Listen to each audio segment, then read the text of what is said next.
Mr. Speaker, yesterday in estimates, the Minister of Energy responded to questions about the future of Kinder Morgan by saying Alberta only needs 2 of the 3 major pipeline projects currently happening to get built.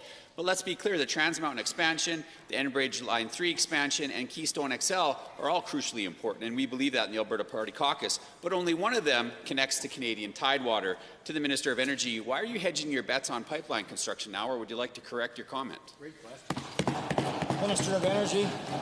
Thank you, Mr. Speaker. Certainly I'll start, and perhaps my colleague, Minister of Treasury Board will help me as well, or Minister of Finance.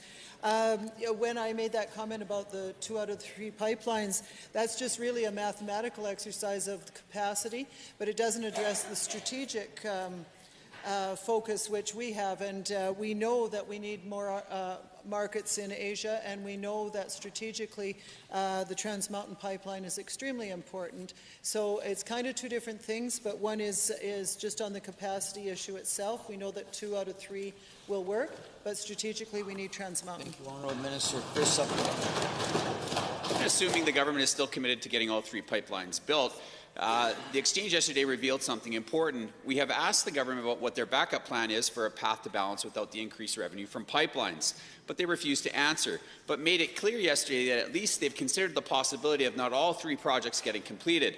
Clearly you have an idea what these pipelines are losing for your budget and the bottom line for Albertans. To the same minister, will you be open and transparent and share that information in this House? Honourable Minister of Finance and President of Treasury. Thank you very much, Mr. Speaker. You know, I just have to turn to page 104 in our budget book, our fiscal plan, and you can read there the importance of market access, and you can see where the pipelines and the capacities take away the oil and bitumen from Alberta and get it to either tidewater or down to the United States and the Gulf Coast. Mr. Speaker, we, of course, are not, our path to balance not contingent upon the revenue from all of these pipelines, but we're confident they all will be built. Second supplemental. The Premier and the Deputy Premier have talked about buying an equity stake in Trans Mountain. Today, she said that the Kinder Morgan decided not to continue the project after May 31st. She would have the province buy it outright, which is a good idea if there's a proper return on investment for Albertans. The problem is we have no idea what the final price tag of that project is.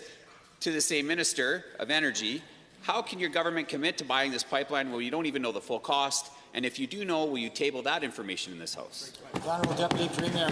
What we know, Mr. Speaker, is that tens of thousands of jobs and millions of dollars of public interest are at stake if this project does not go forward, Mr. Speaker. Albertans have been very clear.